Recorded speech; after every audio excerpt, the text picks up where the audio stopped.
Nah ini alatnya. Nah ini untuk cek pH tanah. Selamat pagi sahabat petani, tidak basa-basi, tinggal lanjut aja. Sudah dibuka di video episode yang lalu dengan judul rahasia menanam cabai. Dilanjut episode kedua, cara mengatasi daun kuning pada cabai. Dan kali ini yang ketiga. Video yang ketiga ini pohon lomboknya mulai nampak tinggi dan besar. Tentu saja kita akan menghadapi permasalahan dan perkara yang berbeda. Dan permasalahan itu akan selalu mengikuti pada setiap pertumbuhannya. Namun kali ini saya melihat tetap pada keadaan aman-aman saja. Saya melihat satu, ada serangan daun kuning. Namun sudah dibahas kemarin di video yang kedua. Judul cara mengatasi daun kuning pada cabai. Namun tidak puas. Mungkin saja ada hal-hal yang tersembunyi yang belum diketahui, yang mungkin belum terungkap, ataupun belum saya pertanyakan. Tetap saja saya kontrol, saya ingin tahu pada penanaman ini terbaca tuntas. Di video yang pertama sudah terbongkar rahasia-rahasia obat-obatannya dan materi-materi persiapannya. Tidak ada yang pintar dalam kasus ini.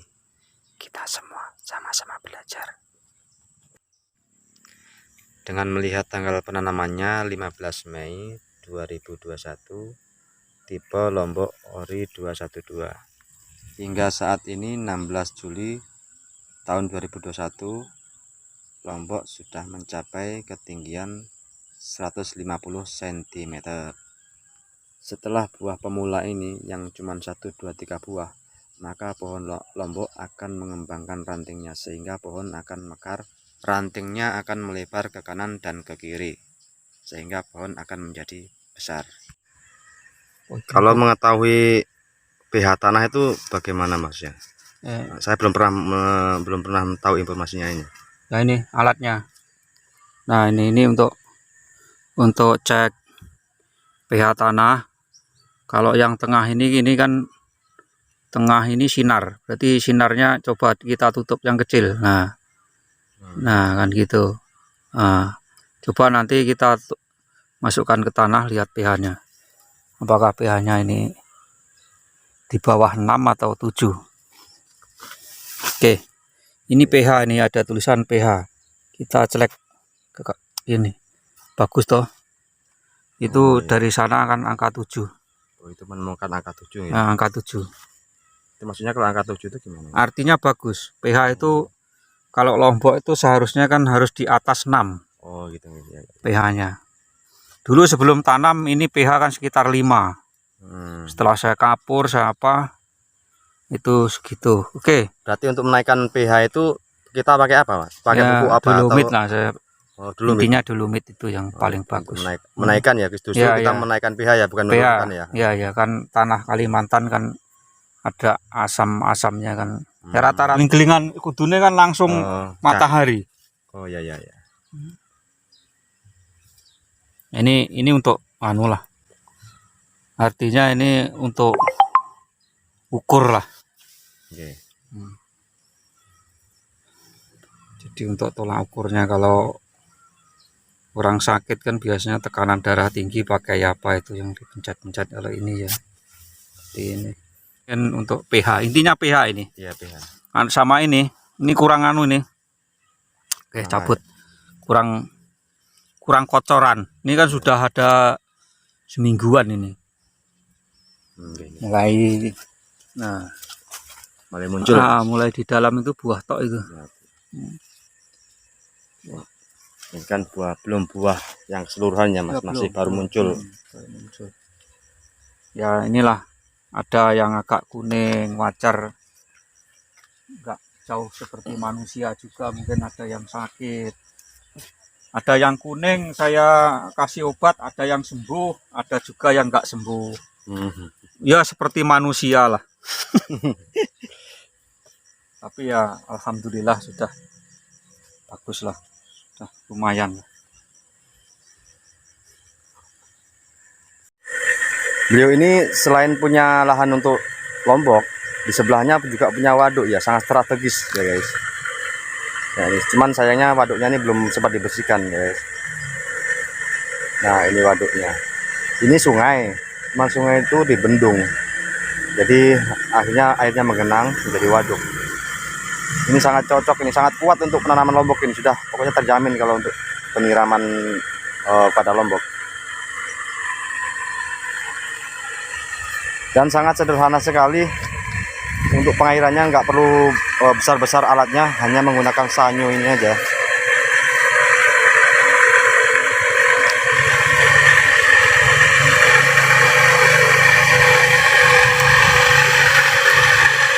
Nah, jadi di sebelah waduk itu kita nggak menggunakan waduknya ya, siapa tahu airnya ada mengalir aliran racun atau dan sebagainya. Beliau membuat sendiri sumur di sebelahnya waduk itu. Ini sumurnya sangat besar ya, diameternya sangat besar.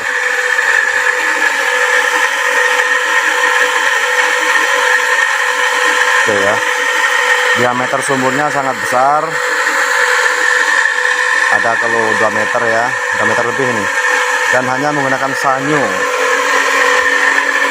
Sanyo ini sudah mampu untuk penyiraman lombok, penyiraman di lahan lomboknya ya. Dan lomboknya tidak terlalu jauh dari pengairan. Nah, cuma di sebelahnya saja, hanya 5 meter dari waduknya. Hebat ya.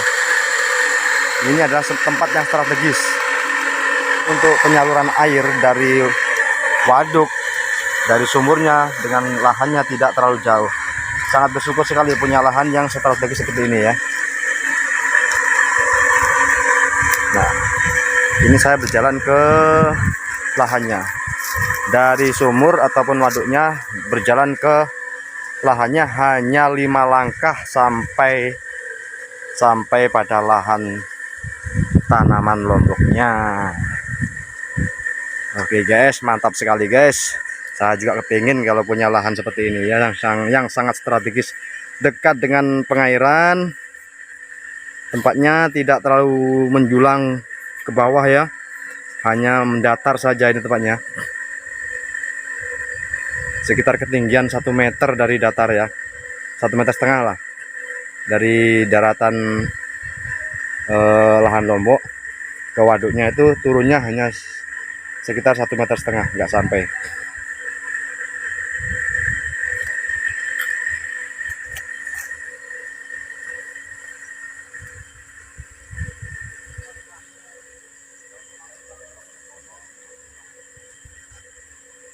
Dan pencahayaan dari matahari pun sangat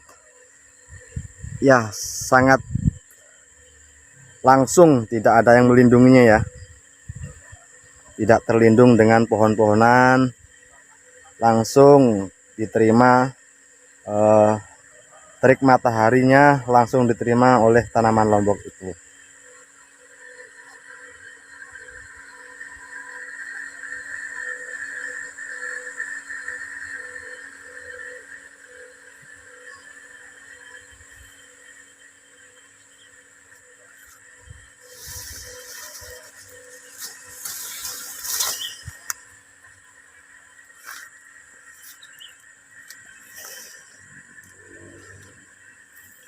Dan itu memang makanya penanaman lombok ini sangat mendukung ya. Dari perkebunan Mas Joyo ini, satu adalah arealnya yang sangat mendukung karena dekat dengan pengairan, tidak terlalu susah dengan pengairan, jadi tidak terlalu memakan biaya yang banyak untuk mendapatkan pengairan yang cukup.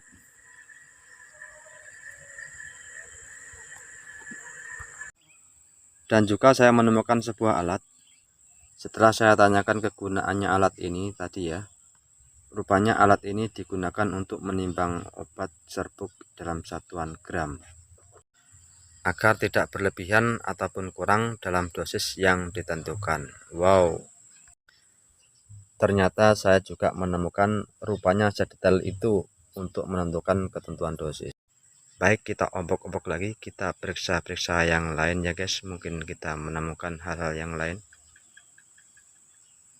Sambil berpikir untuk mencari apa-apa yang kita periksa, ternyata tanaman nampak segar-segar saja, dalam ketinggian 150 cm, namun belum mekar ya guys. Ini masih membentuk ketinggian. Untuk melebarnya belum membentuk. Lomboknya sangat subur, juga sangat hijau sekali. Bisa kita lihat pada pemandangan kita kali ini, sangat menyenangkan sekali ya. Itu lomboknya sangat bagus, subur, tidak ditemukan penyakit-penyakit yang membahayakan. Mudah-mudahan beliau nanam ini sukses sampai panen, tidak ada serangan-serangan yang membahayakan, yang terutama serangan patek itu guys, yang sangat merugikan bagi penanaman cabai. Dan kali ini saya memeriksa daun-daunnya guys ya, biasanya penyakit ataupun serangga ditemukan di balik-balik lombok. Jadi untuk mengetahui serangan-serangan yang datang, kita periksa-periksa di balik daun lombok ini. Di situ ada tanda-tandanya, karena binatangnya kecil-kecil. Di situ kita bisa lihat apa-apa yang menyerang ataupun yang menempel di daun lombok ini, maka itulah penyebabnya serangan lombok ini terjadi. Biasanya kutu kebul, semut, ataupun serangga-serangga yang lain bersembunyi di balik lombok ini, yang menyebabkan daunnya kuning, daunnya mengkeriting, dan sebagainya. Dan disitulah memang kesulitannya para penanam lombok ini, karena serangganya bersembunyi di balik daun lombok, sehingga dalam penyemprotannya tetap saja terlindung ya, dilindungi oleh daun lombok itu. Jadi nyemprotnya agak terlalu dalam, diserang dari bawah supaya terkena.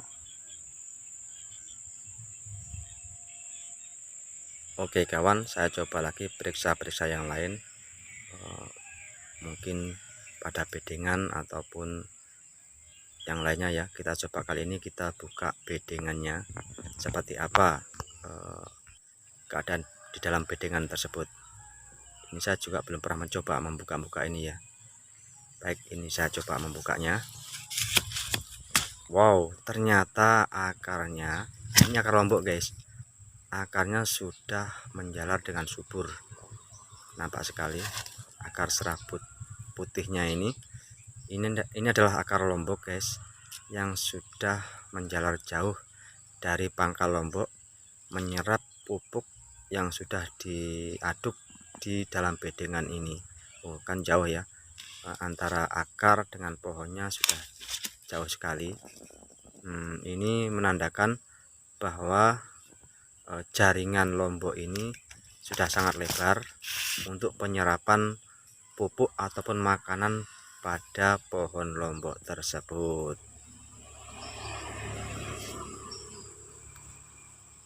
Oke baik, kita terus periksa lagi, ada apa di dalamnya, ada apa yang tersembunyi, hal-hal apa yang belum kita ketahui, teknis-teknis apa yang belum saya dapat, rahasia-rahasia apa yang belum terungkap, obat-obat apa yang belum didapat, alat-alat apa yang belum terlihat di dalam video ini.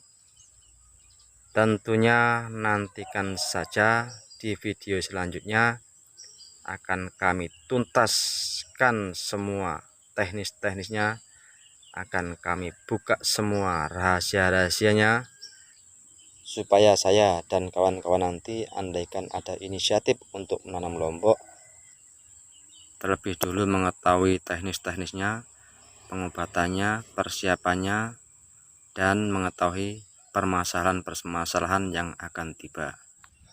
Dan kawan-kawan, untuk mendapat informasi selanjutnya silahkan subscribe, dan bila Anda suka silahkan like. Bila ingin membagi informasi ini ke teman-teman silahkan share, Bila ingin berkomunikasi dengan kami, silahkan komen di bawah.